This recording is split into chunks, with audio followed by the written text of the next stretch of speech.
বোনের hearing certificate নেই এবং ব্যাংকে পড়েছিল মাত্র 19,300 টাকা। ব্যাংক থেকে তাকে এতটাই হেনস্থা করা হয়েছে এই 19,300 টাকার জন্য যে শেষমেশ বোনের কঙ্কালটাই মাটি থেকে তুলে কাঁধে করে নিয়ে এসেছেন ব্যাংকে। একবার চিন্তা করে দেখুন তো ঘটনাটি কোথাকার। উড়িষ্যার কেওনঝড় জেলার মালিপশি শাখার একটি রাষ্ট্রায়ত্ত গ্রামীণ ব্যাংক নিজের সামান্য সঞ্চয় জমা রাখতেন কালরা মুন্ডা। তো গত 26শে জানুয়ারি সাধারণতন্ত্র দিবসের দিন তার মৃত্যু হয়। মৃত্যুর সময় তার অ্যাকাউন্টে ছিল মাত্র 19,300 টাকা।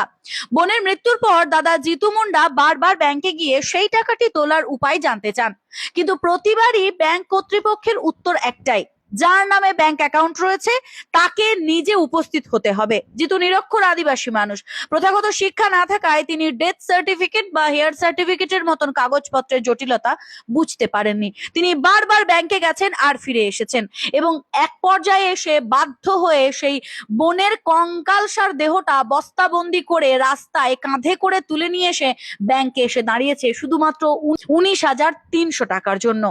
যখন একটি কঙ্কাল ব্যাংকের মধ্যে ঢুকে আসে তখন সবার টনক নড়ে। সবাই বুঝতে পারে একটা সাধারণ গ্রামের অশিক্ষিত নিরক্ষর মানুষকে তারা হেনস্থা করেছে বারংবার।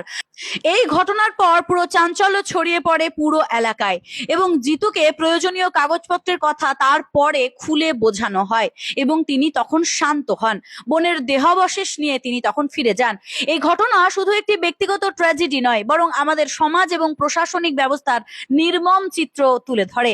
একজন দরিদ্র নিরক্ষর আদিবাসী মানুষকে যদি সামান্য কিছু কাগজের অভাবে বারবার ফিরিয়ে দেওয়া হয় আর তাকে যদি নিজের বোনের কঙ্কাল কাঁধে করে প্রমাণ দিতে হয়, তবে তো প্রশ্ন উঠতেই পারে, কোথায় আমাদের মানবিকতা? হয়তো আপনারা অনেকেই বলবেন যে প্রমাণ ছাড়া ব্যাংক টাকা দেবে কেন, কিন্তু একটা কথা তো বুঝতে হবে, উনি যখন বারবার বলছিলেন যে ওনার বোন মারা গেছেন 3 মাস আগে, তখনও তো বোঝা উচিত ছিল। আর মাত্র 19,300 টাকার জন্য ব্যাংক কর্তৃপক্ষ নিজেও তো এই ব্যবস্থাটা করতে পারতেন, যে লোক পাঠিয়ে তার বাড়িতে এসে তার বাড়িঘর দেখে তার পাড়া প্রতিবেশীকে জিজ্ঞেস করে তারপর তাকে টাকাটা তুলে দিতে পারতেন। এগুলো না করে তাকে হেনস্থা করা হয়েছে বারবার, ফিরিয়ে দেওয়া হয়েছে বারবার। অবশেষে এই সিদ্ধান্ত নিয়ে সমগ্র সোশ্যাল মিডিয়া তথা নেটিজেনদের কাছে ভাইরাল হয়ে উঠেছেন এই দাদা জিতু মুন্ডা। এই ভিডিওটি দেখে আপনারা কি বলবেন এবং আপনাদের কি মতামত সেটা অবশ্যই কমেন্ট বক্সে জানাবেন। ব্যাংক কর্তৃপক্ষের কি একবারও উচিত ছিল না জিতু মুন্ডার বাড়ি এসে সমস্ত কিছু খতিয়ে দেখে তার বিচার বিশ্লেষণ করে তার টাকাটাকে ফিরিয়ে দেওয়ার, নাকি এইভাবে হেনস্থা করাটা ঠিক হয়েছে? কমেন্ট বক্স খোলা রইলো, আপনাদের মতামতের জন্য বসে রয়েছি। সরকারের এই বিষয়গুলো নিয়ে একটু সচেতন থাকাটা অবশ্যই দরকার, না হলে এই ধরনের ঘটনা আমাদের মানবিকতার মেরুদণ্ডকেই বারবার ভেঙে দিয়ে যাবে। হরে কৃষ্ণ, রাধে রাধে।